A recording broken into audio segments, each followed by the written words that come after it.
The first thing we will do is take a tour of AutoCAD's user interface.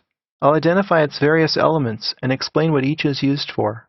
You'll find the Application menu in the upper left-hand corner. A list of self-explanatory menus is here on the left. Notice that as I move down, the contents change on the right pane, where you can access particular commands. These two small icons at the top are very useful. You can see a list of recently opened documents or a list of currently open documents. There's a search bar at the top of the Application menu where you can search for commands. This is useful if you want to locate where a particular command is in the user interface. For example, type the word lengthen, and you'll see that it's located on the ribbon tab called Home on the Modify panel. Let's keep this in mind and see if we can locate it. Click outside the Application menu. So this is the ribbon tab called Home, and this is the Modify panel. I don't see lengthen here. If I click here, I can expand the Modify panel and see additional commands. This is lengthen. If I hold the mouse still, I'll see a tooltip identifying the command, and then a graphic which gives additional information. If you want even more information on how this command works, press F1 for help.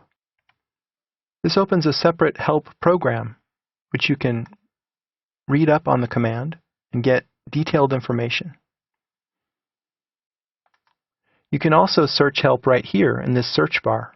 I'll type in another command name, revolve, and press Enter, and I go right to that page.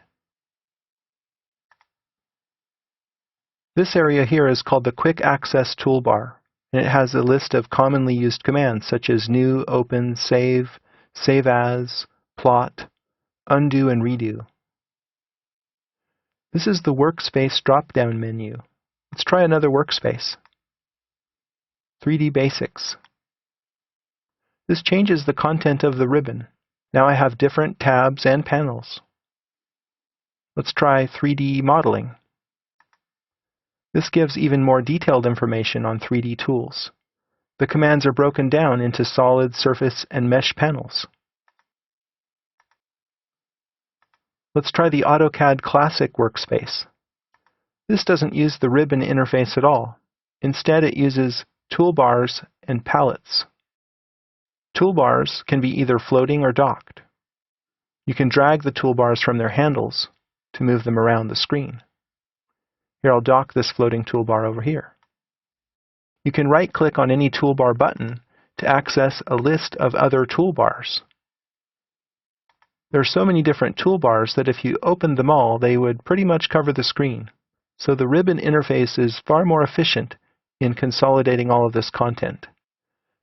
The palette interface allows you to either have it be floating like this or docked. You can drag the palette out and make it floating again. You can also choose to disallow docking so that the palette can be dragged to the edge of the screen without docking. And then you can choose to auto-hide the palette so that it only opens when you put your mouse over its title bar. And the palette is organized into tabs where you can find much more content.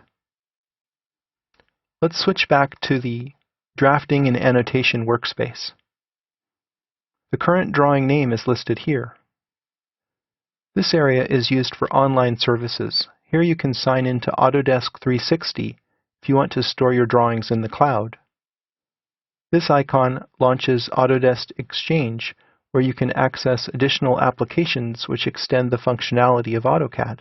And here you can stay connected and access product updates and the larger AutoCAD community. This launches the help program, and you can also download offline help. If you are on a laptop computer, for example, and you don't have internet access, you can still access help. These buttons refer to the application itself, whereas these buttons are specific to the current drawing. The ribbon can be displayed in many different ways. This is the full ribbon interface that we're looking at right now. Click here to minimize to panel buttons, and then each panel is represented by a larger icon. the same commands are located on these panels. It's just packaged in a different way. I can minimize to panel titles, which saves a little more room on the screen. Or I can minimize to tabs, which is the most efficient way to look at the ribbon. This way, if I put the mouse up here and click, I'll open the Home tab and see all of its commands, but when I move the mouse away, it collapses. This large area is called the drawing window. Its upper left-hand corner has 3 elements called in-canvas controls. These open individual menus.